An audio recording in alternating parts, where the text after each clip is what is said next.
Olá, seja muito bem-vindo mais uma vez ao Pod do Prof. Eu costumo dizer que por detrás de todo grande profissional existe uma trajetória, existe toda uma vida, existe uma infância, existem marcas, existem muitas histórias interessantes. Hoje eu estou com um convidado aqui mais do que especial, ele que é advogado, especialista na área criminal, daí vocês já entendem que isso é babado, membro da OAB Magé. Eu estou aqui com ninguém mais, ninguém menos do que Dr. João Castiglione. Seja muito bem-vindo ao nosso Pod do Prof. Obrigado, professor. É uma honra. Quero agradecer o convite. Costumo dizer que a gente precisa valorizar a prata da casa e nós dois nascemos na mesma terra, né? E Magé tem muito a oferecer, né? Magé às vezes é visto de uma forma pejorativa, mas nós temos muita coisa boa lá em Magé, nós temos profissionais bons, nós temos figuras muito boas que precisam ser valorizadas. Então, abrir esse espaço para um magiense, né? Nascido um dos últimos partos feitos no Hospital de Magé, sou eu, e poder falar aqui, dar essa visibilidade também. Agradeço o convite, estamos aqui, né? A gente não vai deitar para ninguém, que direito é isso penal aí. A gente não pode deitar. Olha, o bate-papo hoje está prometendo, hein? Vamos lá, posso chamar de João, né? Eu preciso falar doutor João. João, antes a gente quando ouve a palavra criminalista, advogado, criminalista, passa uma ideia já assim, né, de alguém que, claro, querendo ou não, lida com uma situação que é uma situação de peso, com certeza. Mas por detrás desse profissional grandioso que você é hoje, existe o João, que um dia foi criança, que nasceu numa família, que traz histórias e valores. E se eu perguntasse para você assim, quem é o João? Uma pergunta profunda. Filosófica quase. É isso aí. O João é uma pessoa muito dedicada a ajudar. Toda a minha trajetória ela passou e passa pela possibilidade de ajudar. Desde a minha formação ali na infância, convivendo, né, com uma família muito religiosa, né? Você conhece a minha família, uma família muito, muito presente ali na igreja, e colhendo esses valores, né, religiosos, a gente aprende a necessidade de cuidar dos outros. E eu trago muito isso para a minha vida, uma filosofia que eu costumo seguir, é de passar a vida dos outros fazendo alguma coisa que seja boa, é gastar a minha vida numa causa, né, que vale a pena. Então, o João é essa pessoa que, de fato, busca diariamente fazer a diferença. Seja em qualquer lugar, em qualquer responsabilidade que eu esteja ali dominando, fazendo, é fazer a diferença. O João é aquele cara que busca realmente fazer o bem, fazer, né, trazer uma mudança, atingir positivamente a vida das pessoas. E antes da gente entrar nos assuntos assim polêmicos, para começar com uma maneira mais leve, tranquila, da tua infância em Magé, você falando aí, eu tenho uma lista, um livro, costumo dizer que eu tenho um livro, ainda mais Barão do Iriri, a gente fala hoje, assim, tem um grupo da época de criança lá que a gente fala que a gente viveu nas Crônicas de Nárnia, porque lá a sensação que a gente tinha era essa, muita liberdade, né, um espaço muito livre. Eu tive uma infância muito livre, que eu podia sair para casa dos amigos e voltar no final do dia. Que memória você traz da sua infância lá em Magé, na sua família? O que te marcou assim na sua infância? Eu costumo brincar que a minha família é meio cigana, né? Porque nós nos mudamos 9 vezes. Então eu passei por pelo menos 9 bairros diferentes em Magé. Eu nasci na Vila Nova, ali onde minha família até hoje, a maior parte da minha família vive. Depois eu morei no centro, voltei para Vila Nova, aí eu morei no Saco, aí morei depois na Vila Esperança. Então, e a maior parte dessa minha vida eu passei, por incrível que pareça, na Lagoa, né? Isso é uma coisa que pouca gente sabe, né? Eu passei 10 anos da minha vida na Lagoa. E as lembranças que eu tenho, foi uma infância bem divertida, assim, bem tranquila, né? Nunca tive, graças a Deus, dificuldades. Sempre tive uma facilidade muito grande de fazer amizades. Ontem comentava até com um colega meu sobre os anos que eu morei na Lagoa, que era brincando de alerta-cor, de queimada na rua, de pique-esconde, e eu só parava quando a minha mãe me chamava para tomar água e não me deixava sair mais. Eu tentava sair, ela não, agora você não sai mais. Então, o pé preto, o pé canela suja e suado.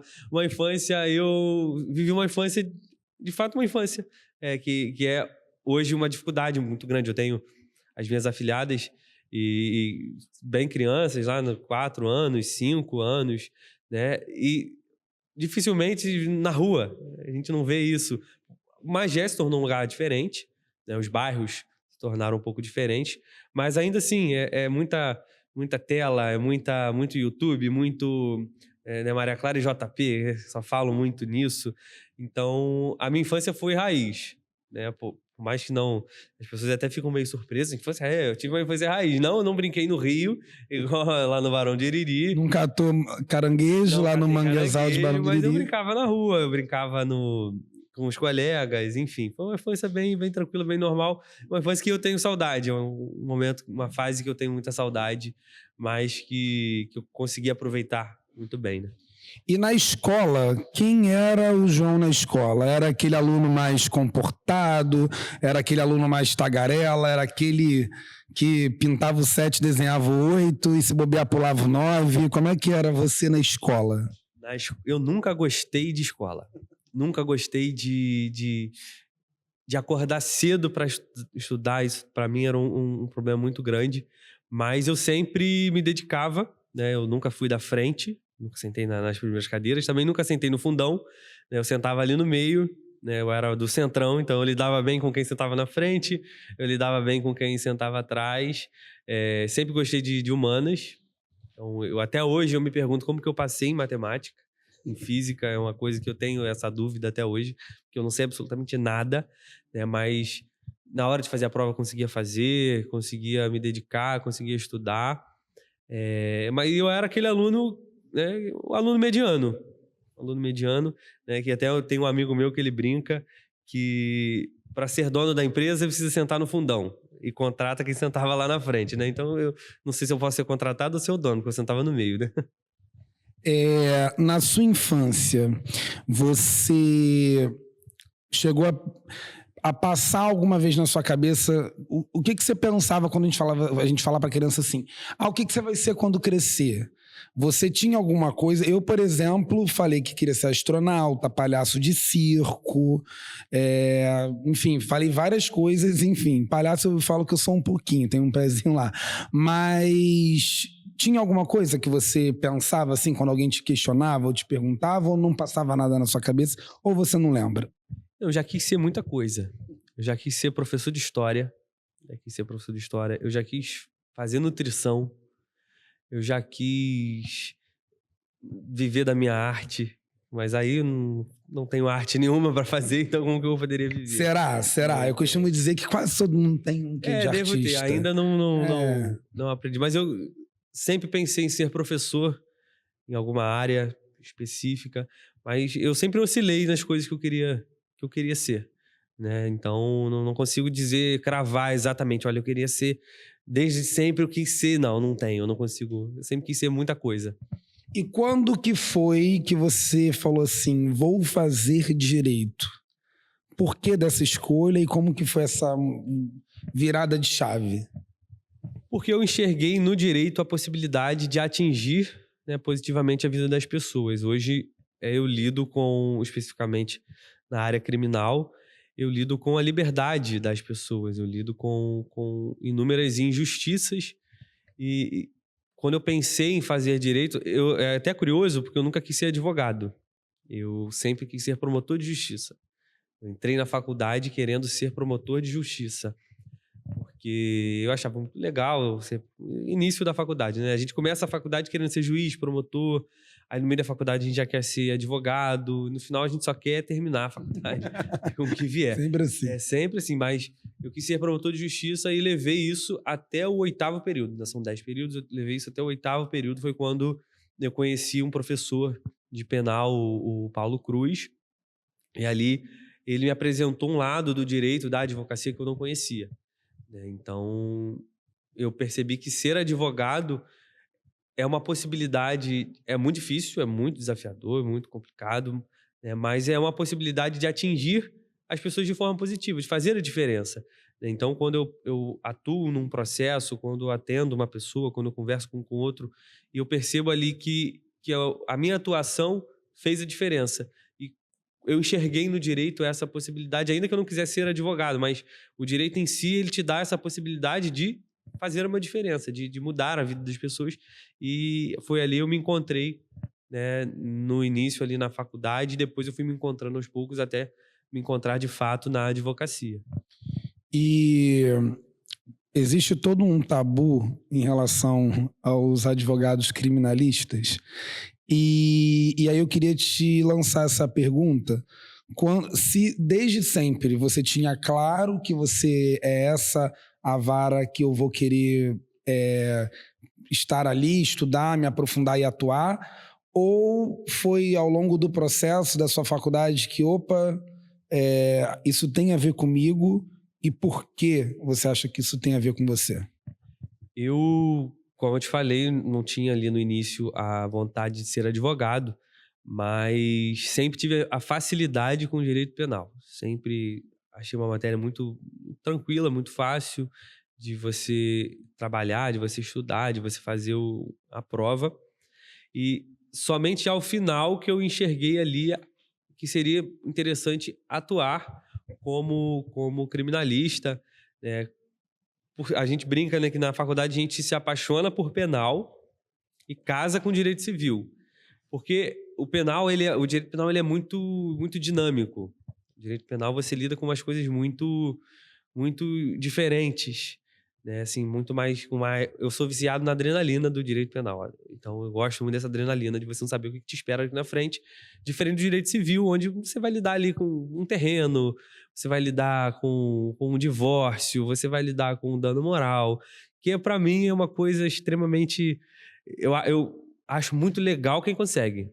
Quem consegue sentar e falar, nossa, hoje vou passar assim 5 horas estudando o tamanho de um lote.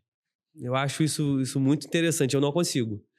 Você me dá 3 homicídios, mas você não me dá um divórcio para fazer, que eu não gosto de fazer, não consigo fazer. Então eu tenho tive essa facilidade na faculdade. E quando eu fiz a prova da OAB, em Direito Penal, que a gente pode escolher a área que a gente quer fazer, e falei, não, é isso que eu quero fazer.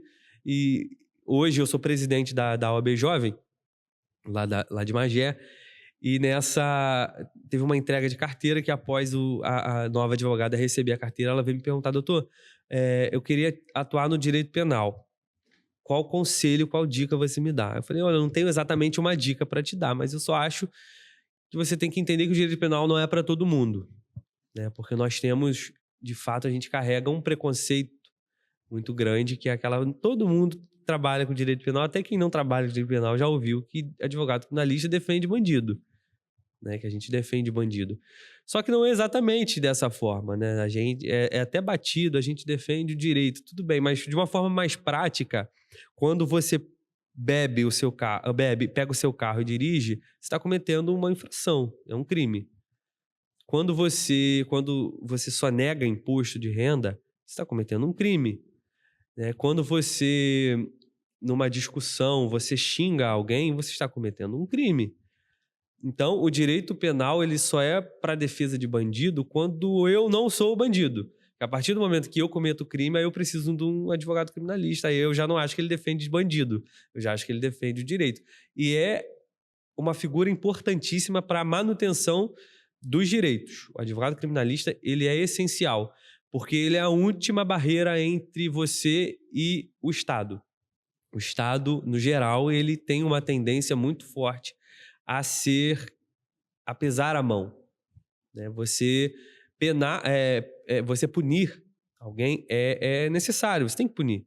Se uma pessoa cometeu uma infração, um crime, ela tem que ser punida. É civilizatório você punir alguém. Faz parte do processo civilizatório você punir alguém. Só que é necessário punir na medida correta. E o advogado criminalista ele está ali para deixar que o Estado puna da forma que ele tem que punir, e não a mais. nem a mais nem a menos. Ele tem que punir daquela determinada forma. Então, essa ideia do criminalista como defensor de bandido precisa ser vista. E é alimentada muito pela classe. É muito pela classe. Já ouvi de diversos advogados que dizem, não, eu não trabalho com penal. Não, que eu jamais conseguiria defender um bandido. Hoje eu percebo assim, que por conta até da polarização que a gente encontra, que eu acredito que não é só uma realidade do Brasil, mas talvez uma realidade até mundial, porque direita e esquerda sempre existiu, pensamentos divergentes sempre existiram ao longo de todo um processo. Eu, como pessoa formada em filosofia, a gente estuda o pensamento humano, a gente vai vendo que desde os pré-socráticos um não concordava com o outro, parecia que tinha uma puxação de tapete para a minha ideia sobressair do outro. Mas o que eu percebo, assim, que hoje com a questão das redes sociais, sobretudo, há uma hipervalorização da sensação de... Se parte de uma sensação de injustiça que muitas vezes é legítima, ninguém gosta de ter o seu celular furtado, ninguém gosta de ter a arma apontada para si. Eu já passei por esse episódio aqui no Rio, acho que é raro a pessoa que mora na cidade do Rio de Janeiro e não tenha passado... É mais fácil você ser assaltado do que conhecer o Cristo. Exatamente, exatamente. Então, assim, mas como falar do direito, como trazer lucidez para as pessoas num tempo onde parece que os justiceiros da internet, das redes sociais, estão tão em voga. Há algum caminho que a gente possa pensar? A gente precisa, professor, combater uma coisa chamada... uma ideia que foi formada pela Vera Malaguti, que é uma doutrinadora no direito, sobre o populismo penal. E eu sou um dos maiores críticos ao populismo penal. Vou usar um exemplo claro sobre populismo penal. Diminuição da maioridade penal. Se você entra numa favela, seja ela qual for, você vai se deparar com menores de idade portando armas. Você vai se deparar com menores de idade vendendo drogas. Isso é um problema. Se você vai na Lapa, no centro do Rio, na Cinelândia, quem vai puxar o teu cordão, na maioria das vezes, é um menor de idade. Então nós temos um problema, que é um problema complexo. Aí você pega esse problema e fala, ele vai ser resolvido se eu diminuir a maioridade penal. E pronto. Isso se chama populismo penal, porque efetivamente isso não resolve um problema. Nós precisamos parar de dar respostas extremamente simples para problemas que são extremamente complexos. A maioridade penal, a diminuição da maioridade penal, ela precisa ser discutida? Precisa ser discutida, que é um problema real. Só que ela precisa ser discutida de forma técnica, de forma efetiva. Porque senão o que você vai fazer? Você vai diminuir a maioridade penal, porque estamos em ano de eleição, então nós precisamos mostrar que o que nós não trabalhamos em 3 anos, nós precisamos fazer agora. Precisamos de uma pauta. Nós precisamos de uma pauta. Então nós temos que diminuir a maioridade penal. Temos que fazer isso. Tá, então o que vamos fazer? Vamos só fazer isso. Aí você chega lá em Bangu, no complexo de Ericinó, vamos selecionar. Você vai lá para Bangu 8. Você chega em Bangu 8, um presídio que foi construído para receber ali, um exemplo, não sei quantos, né? 200 detentos, nós temos ali 1.000 detentos. Aí eu diminuo a maioridade penal. Aí eu vou encher aquele presídio com mais 1.000 pessoas. Eu vou superlotar o sistema carcerário, um sistema carcerário que não é efetivo em questões de ressocialização, porque não serve para ressocializar. Então você vai pegar um menor de 16 anos, vai colocar dentro daquele presídio, convivendo com pessoas que são frente da facção X há anos e que já tem toda a malícia de ser frente da facção X há anos, e aquele menor ele vai sair dali mais preparado ainda. Então, a forma de você combater esse emburrecimento, a gente fala muito de inteligência artificial e esquece de falar da burrice natural, porque é muito visível essa necessidade que nós temos, principalmente os nossos legisladores, de tudo puxar para o populismo penal. Então, a problemática dessa discussão, ela passa pelo populismo penal. Nós precisamos olhar as coisas do ponto de vista técnico. Tudo bem, mas lá na frente, isso vai resolver o problema? Não vai resolver o problema. Vamos discutir a maioridade penal, que é o exemplo que eu usei? Vamos discutir. Só que a gente diminui a maioridade penal, a gente tem que investir em educação. A gente tem que investir em cultura. Nós tivemos acho que foi esse ano, final do ano passado, não me recordo. Aquela mega operação aqui no Complexo do Alemão, e que se você chegar lá hoje, o problema é que continua exatamente igual. Nós então não tem que fazer a operação. Tem que fazer a operação. Se no dia seguinte, o problema estava igual. Já tem milhares de currículos para serem preenchidos ali nas vagas. Então não tem que fazer a operação? Que é outra burrice também. Não, tem que fazer a operação. Você tem que fazer as coisas com inteligência. As coisas precisam ser feitas de forma pensada. E a forma de você combater essa polarização, uma das formas, acredito eu, seja você derrubar essa tentativa burra de populismo penal. E você falou sobre esse caminhar junto com o processo educacional, e aí, enquanto você falava, eu ia viajando e refletindo aqui como professor, pedagogo, né, também formado em filosofia. A gente que trabalha com criança na escola, a gente lida todos os dias com seres que estão ali no processo inicial da sua formação humana. E aí é interessante por quê? Porque a gente tem episódios de criança que às vezes surta dentro da própria escola, por questões diversas, ou porque possam carregar alguma neurodivergência, ou não, ou pela forma com que foram criadas.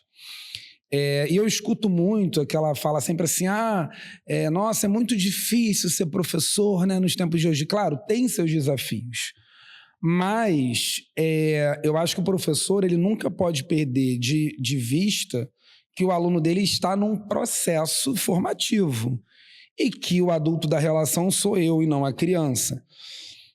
Mas quando a gente fala isso do filho da classe média, né, e aí acho que aí também tem um recorte social, racial, que envolve toda essa discussão, às vezes as pessoas se sensibilizam mais. Porque qualquer coisa que a gente fale em relação a um menor infrator, que acho que é essa, né, a terminologia que o direito utiliza, automaticamente já se vem aquela, então você está passando a mão na cabeça, tá defendendo o bandido. Mas não é que não deva haver a punição ela deve haver. A criança, se ela bate no coleguinha, ela vai ser suspensa, né? Eu já vi uma situação onde uma criança furou o olho da professora com lápis, a criança, né, uma criança de 10, 11 anos, ainda é criança, foi suspenso. Mas eu não vou revidar, por exemplo, com uma palmada nessa criança, como lá atrás, por exemplo, a educação tinha palmatória, tinha ajoelhar no milho, e as pessoas hoje criam essa pseudo-saudosismo com um tempo em que nem viveram, para dizer, lá atrás não tinha esse mimimi e as coisas funcionavam. Enfim, de fato, acredito que a gente precisa repensar, né, paralelo a isso também, na formação do ser humano e nesse caminho que ele segue. Agora, talvez polemizando um pouco mais, acho que a criança a gente ainda consegue...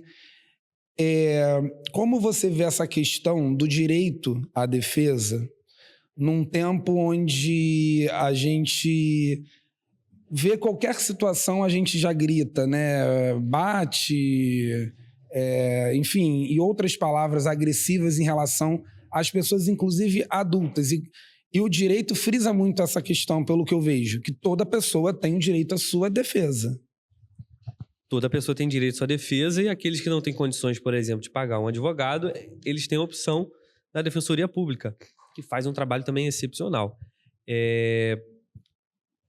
A gente precisa entender que existe dentro do direito, isso a gente aprende lá no início, nas primeiras matérias introdutórias, lá na história do direito, que você também conhece muito bem, que é a Lei de Hammurabi, né, do olho por olho, dente por dente. Que se a gente pegar de forma histórica e prática, não resolvia nada, porque as pessoas continuavam matando, as pessoas continuavam roubando, enfim, as pessoas continuavam fazendo as coisas. Hoje nós temos o princípio da proporcionalidade. O que é o princípio da proporcionalidade? E isso precisa ser observado principalmente dentro do direito penal, que é você punir à medida daquilo que foi feito, né? Eu concordo, professor, uma coisa que eu concordo, e a gente não pode fechar os olhos quanto a isso, que nós temos um Código Penal que é na década de 40, 1942, nós temos um código que é muito defasado e que não consegue contemplar, na realidade, por exemplo, vou pegar o recorte do Rio de Janeiro hoje. Hoje, de fato, as pessoas furtam, né, e elas entram lá na audiência de custódia e observando ali os critérios, muitas vezes elas saem pela porta da frente, ou às vezes nem vão para a audiência de custódia, enfim. A gente precisa entender que existem vários lados, existem várias visões. Eu já fui assaltado também, né, meus pais foram assaltados, enfim, tem esses... E é uma sensação de impotência muito grande. Principalmente de você saber que você nunca mais vai ver aquilo ali e que o cara que te assaltou, que te furtou, não vai ser punido. Então, retoma aquilo que eu estava falando. A gente precisa entender as coisas com um pensamento crítico muito, muito forte. De entender que as pessoas elas precisam ser punidas de forma proporcional e nós precisamos reformar aquilo que nós já temos para que seja palpável, para que tenha a sensação de segurança também. Porque nós vivemos... se você for na Zona Sul, no Rio de Janeiro, você vai ali no Leblon, vai tomar uma caipirinha ali no Pato com Laranja. Você tem a sensação da segurança. Você não tem só a segurança, porque é importante você ter a segurança, mas você tem a sensação da segurança. Porque você olha para a areia, tem um policial que está andando de quadriciclo. Você passa na ciclovia, tem um policial andando de bicicleta. A sensação de segurança. E a gente precisa, de fato, dessa reforma no Código Penal, mas a gente precisa entender que as coisas elas não são feitas de forma anarquista. Né? Existe o direito penal. Você pode não estar satisfeito com o Código Penal, com a forma que as coisas estão sendo levadas. Mas não é fazendo do olho por olho, dente por dente, que as coisas são resolvidas. Porque nunca foram resolvidas. Elas não deixou de acontecer, os crimes não deixaram de acontecer por causa disso. E não vai ser assim. Nós temos vários exemplos de linchamento. Né? Pega ladrão, pega o ladrão e arrebenta o ladrão. Você se tornou tão criminoso quanto. Mas eu consigo fazer esse exercício também de entender que é uma sensação horrível você ter o seu bem ali tomado. Só que existe o devido processo legal. E se você não estiver satisfeito com o devido processo legal, aí você vai lá no seu deputado que você votou e que não sei as condições que o fizeram votar naquele deputado, você vai lá na porta do gabinete dele e fala, ou então você junta uma quantidade da população que tem a iniciativa popular para fazer as mudanças na legislação e vai lá e cobra o deputado. Olha, a gente está achando muito brando. A gente está achando que as coisas não estão funcionando. Nós estamos, repito, a gente está em ano de eleição.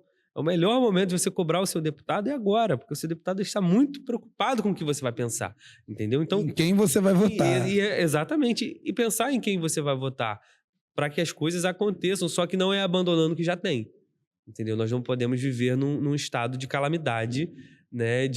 É Thomas Hobbes que fala do estado do bem-estar social, enfim, e que o homem é o lobo do homem, enfim. A gente tem que entender que nós estamos baseados num código que precisa ser observado, ainda que esteja todo mundo insatisfeito. E a mudança se faz de uma outra forma.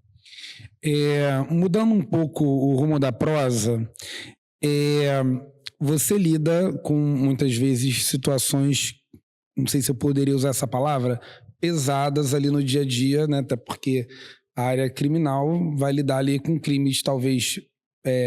mais superficiais e crimes, inclusive, hediondos, que são, né, de maior complexibilidade, a gente diria. Como que é a vida do advogado que lida com isso, na questão de... Como que fica a cabeça do advogado no final do dia? Porque acho que as pessoas têm um pouco essa curiosidade de saber o que passa na cabeça de vocês depois daquele dia, assim. Fala um pouquinho pra gente sobre isso. Terapia. Eu tenho a minha terapia em dia, onde eu converso ali, né, tenho o meu acompanhamento, mas eu gosto muito, eu acho isso muito necessário, de você ter os seus hobbies. Eu tenho os meus hobbies, eu gosto muito de atirar, eu faço tiro esportivo, gosto muito de atirar, eu gosto muito de vir ao rio e bater perna. Então, de vez em quando eu vou pro jockey, eu vejo... Não entendo nada de corrida de cavalo, mas eu vou pro jockey ver cavalo correr. Maravilha. Eu vou lá vou almoçar em algum lugar legal, eu gosto muito de viajar. E é você saber dividir o que é o seu profissional do seu pessoal. Porque já né, peguei alguns casos onde foi muito difícil não entrar o pessoal, o lado pessoal. Casos onde eu vi diretamente uma injustiça acontecendo e você... Porque outra coisa que é importante a gente definir muito bem e que às vezes o advogado ele dá uma surtada porque ele não consegue dividir isso. A função do advogado é pedir, assim como o Ministério Público. Nós pedimos a uma pessoa, que essa pessoa é o juiz. E quem decide é o juiz. Às vezes você está diante de uma situação claramente injusta e você vai pedir, né? Doutor, magistrado, juiz, tem como você soltar o meu cliente? Ele vai dizer não. Não tem como. E quando você não consegue dividir isso, você tem altas chances de surtar. De achar que você é um péssimo profissional, de que você não sabe fazer, de que o cliente vai ficar insatisfeito, e às vezes ele vai ficar insatisfeito, e tá tudo bem, entendeu? Então, esse autoconhecimento, né, eu busco muito esse autoconhecimento através da terapia, faço terapia, através da terapia, esse autoconhecimento de que eu faço o que é possível. Eu faço aquilo que é possível. Então, hoje em dia, eu consigo chegar em casa tranquilamente. Eu deixo os problemas dentro do escritório e tenho o meu telefone pessoal e tenho o meu telefone de trabalho. Entrei em casa, meu telefone de trabalho, ele não vai tocar. A não ser que seja, assim, uma emergência. Ó, acabou de ser preso, aí nós temos que... Mas, assim, é saber dividir as coisas. Então, a minha cabeça, eu não consigo falar pelos outros profissionais. E um dado interessante que eu vou falando, eu vou lembrando as coisas. Um dado interessante, o número de doenças da mente entre os profissionais de advocacia é muito grande.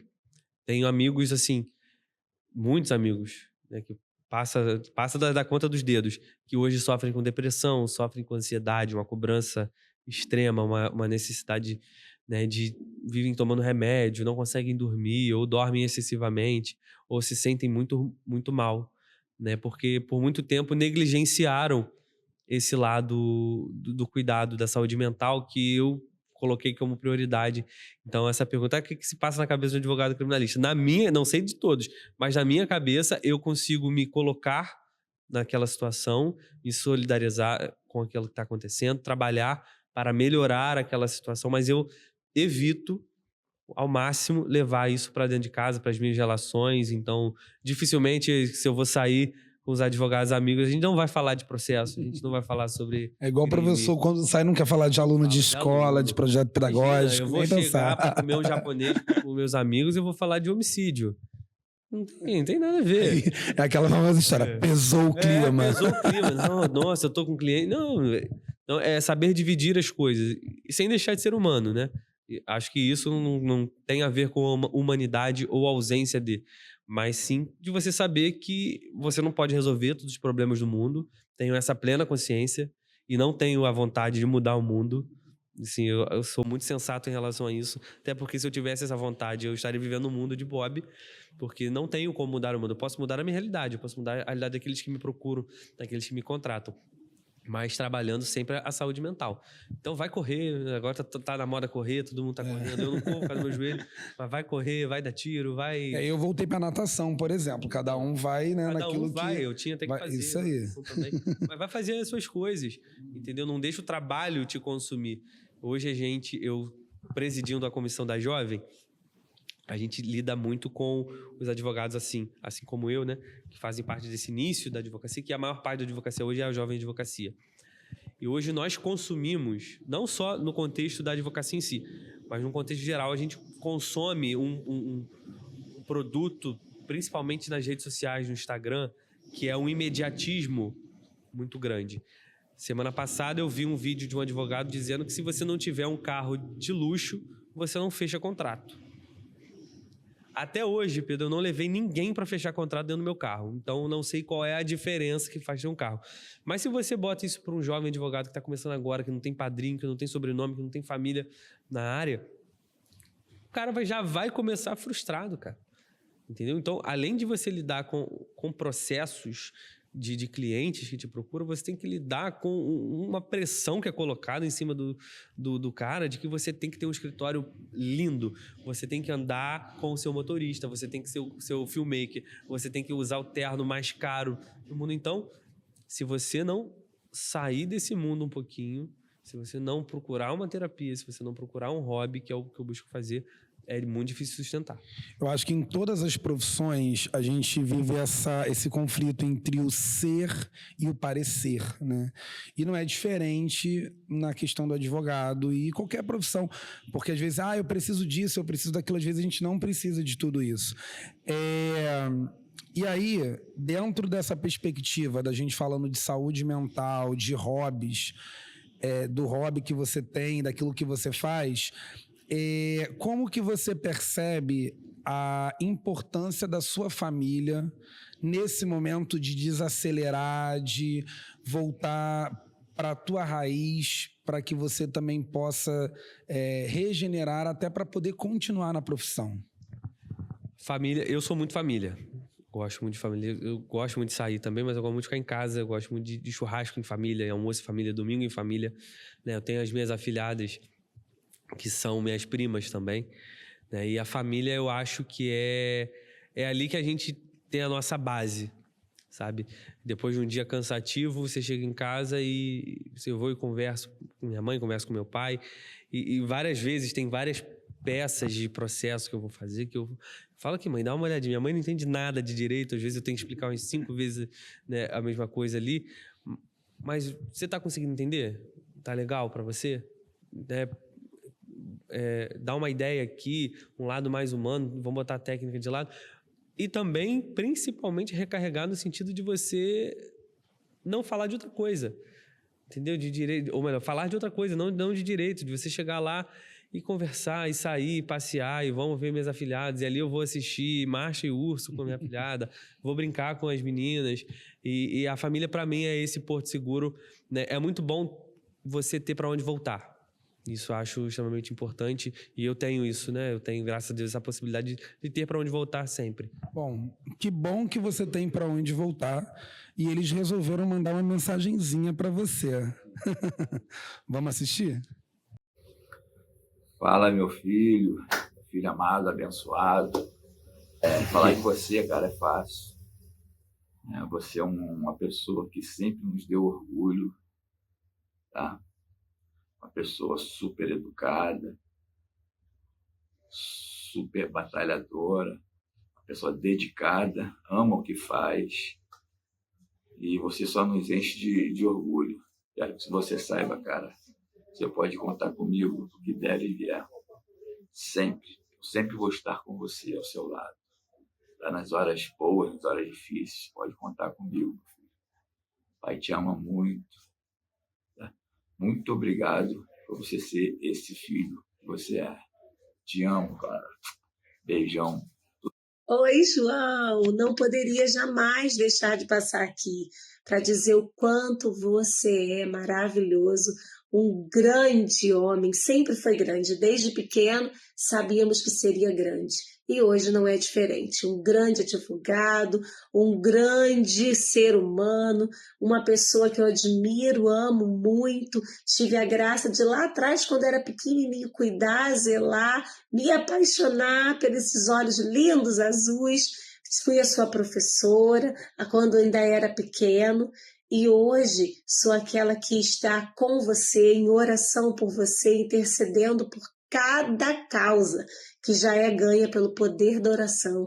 Que o Espírito Santo te dê sabedoria necessária e que ele possa cada dia te iluminar para que você consiga viver de forma honrosa essa sua missão. Um grande beijo. Amo você, meu amor. Oi, João. Foi uma alegria muito grande quando a sua mãe me contou que eu seria sua madrinha, até porque ela é a minha madrinha, e ser a sua madrinha, e a gente perpetuou isso com você sendo o padrinho da Cecília, né? Então a gente está entre padrinhos, entre compadres e comadres o tempo todo. Nossos tempos de ver vídeos juntos, de maratonar Harry Potter, de te acompanhar nos estudos, daquele que ficava desesperado com o vestibular e tudo mais, né? Que alegria ver e como foi emocionante a sua formatura, por saber que a gente caminhou e viu você crescer e chegar agora na sua vida profissional. Muito sucesso, muitas bênçãos, Deus te abençoe, te dê muita sabedoria e força. Vai com Deus, você é brilhante, você é abençoado. Oi, Dindo, eu te amo muito. Beijo. O melhor Dindo do mundo. Tchau, beijo, te amo. Vim falar hoje de você, Ju. Falar de você é fácil e difícil ao mesmo tempo, né? Você sabe que eu sou babona mesmo, então vai ser muito complicado ficar falando aqui. Falar de você. Você é um cara maneiro, meu parceiro, meu amigo, aquele que fecha comigo, né? E ver assim, o homem que você está se tornando profissional, esse profissional com ética, profissional justo que você é, se graduando cada vez mais, me enche assim de orgulho, me faz uma pessoa muito feliz, porque você realmente consegue passar aquilo que a gente sempre veio conversando com você, né? E assim, você desde criança, você já mostrou pra gente que você teria uma referência, seria uma pessoa que conseguiria atingir seus objetivos. E isso é que nos dá mais força para te dar mais um apoio na sua vida. E então, o que eu venho falar para você hoje? Que você voe, sim, a sua escada da sua vida está no primeiro degrau, mas que você nunca se esqueça de onde você veio, nunca se esqueça do seu caráter, de tudo que você aprendeu, tá? Estamos aqui sempre para te ajudar, para te apoiar no que você quiser. Um beijo, ó. Amo você. Por essa você não esperava. Não esperava. E deu pra perceber que você é muito família, porque foi quase uma briga, todo mundo querendo falar. Calma, gente, 30 segundinhos pra cada um, sem BO. Todo mundo apareceu um pouquinho aí no vídeo. Que valor você traz consigo dessa sua família aí maravilhosa que se faz tão presente na sua vida? Honestidade. Todos, de forma unânime, são todos muito honestos com os outros e honestos consigo mesmo. Esse é o principal valor que eu trago e tento, né, graças a Deus até hoje, né, cada vez mais prezar pela honestidade, né, que perpassa em toda a minha trajetória, né, seja na conversa com os meus amigos, seja no convívio com as outras pessoas, honestidade até mesmo né, principalmente dentro dos meus atendimentos, né, de dizer aquilo, né, de não prometer aquilo que eu sei que eu não vou poder cumprir, né, a honestidade de você dizer, né, às vezes eu cometo o sincericídio, porque eu aprendi isso com a minha família, disse não tá bom, a gente vai falar que não tá bom, e é assim que a vida funciona, né, de ter essa abertura sempre com honestidade. João, quero te agradecer muito a tua participação, sua disponibilidade. Você é um cara que eu admiro profissionalmente, como amigo, como pessoa. E foi muito especial. Acho que a gente teria muito assunto ainda para poder falar aqui. Teremos uma próxima, com certeza, para a gente tratar de tantos assuntos pertinentes que a gente levantou aqui. E quero deixar esse meu agradecimento a você. E qual a última palavra que você deixaria aí para o público de casa, para quem pensa fazer direito e quem pensa atuar na vara criminal? Primeiramente, agradecer, né, novamente ao convite. Para mim é uma honra muito grande estar aqui. E a mensagem que eu deixo é de que é difícil, né? A nossa trajetória é muito difícil, mas vale muito a pena. Quando a gente se dedica, quando a gente estuda, quando a gente se prepara, né, para cada causa que vai aparecendo. Então, hoje nós temos o curso de Direito no Brasil, ele é muito grande. Então, e muito se fala em uma advocacia que já está saturada, mas na prática você vê que ela não está saturada, às vezes ela está saturada de profissionais que não são tão bons assim, né? Então, procura sempre se colocar ali na preparação, lendo, se atualizando e principalmente sendo humano, né? Nós estamos carentes de seres humanos, de pessoas que olham para os outros não como um cifrão, né? Ele não é um cifrão, ele não é um número de processo, ele é um ser humano, né? Então essa mensagem que eu deixo de que é possível a gente crescer, a gente evoluir, a gente ganhar o mundo, né, de forma lenta, natural, orgânica, mas de uma forma que vale a pena. Você coloca a cabeça no travesseiro e você fala, poxa, realmente vale a pena. E é isso, e você que nos assistiu, aproveita, se inscreva no nosso canal, siga aí nas redes sociais, Professor com Classe, e vai ser sempre uma honra ter você na minha classe. Até a próxima!